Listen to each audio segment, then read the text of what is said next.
Is this only a political exercise, or should lawmakers have legitimate questions for him?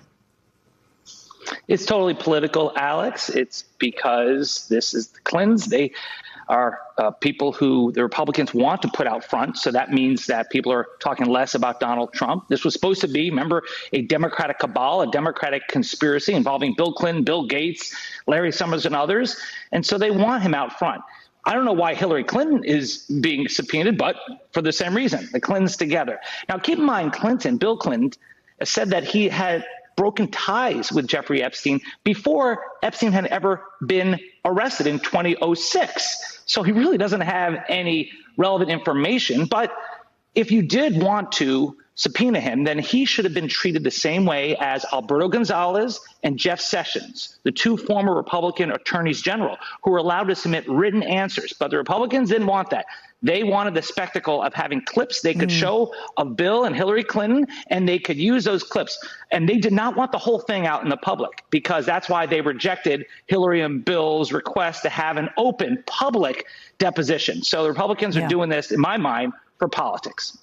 Well, I should say nobody's been able to offer a good reason as to why Hillary Clinton is being queried. So we'll move on from that. Without Les Wexner, Epstein would not have been able to have the money to do all these things. Whether Wexner knew about it, that's really the crucial question. And although I don't think that Leslie Wexner will end up being prosecuted for any of this, I do think that he is opening himself up to more civil lawsuits, because under federal and even local law in the city of New York, you have a look-back period now that allows victims of human trafficking to sue people who enabled the perpetrators. You don't have to be the one who performed the sex act. You just have to be the one who enabled it. And Leslie Wexner, whether intentionally or not, enabled it.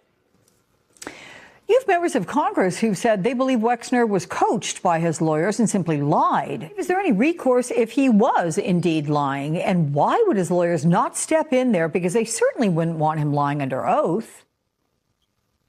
Well, you could go after him for perjury. That is a crime. It's hard to prove. You have to show he intentionally intended to lie, not just had faulty memory based on the fact that he's 88 years old.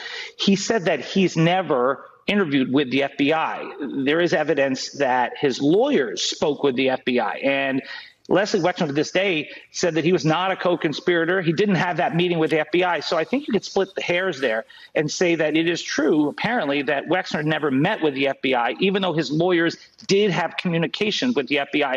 I don't think that's enough to prosecute him for perjury. But of course, in the court of public opinion, the whole thing smells bad.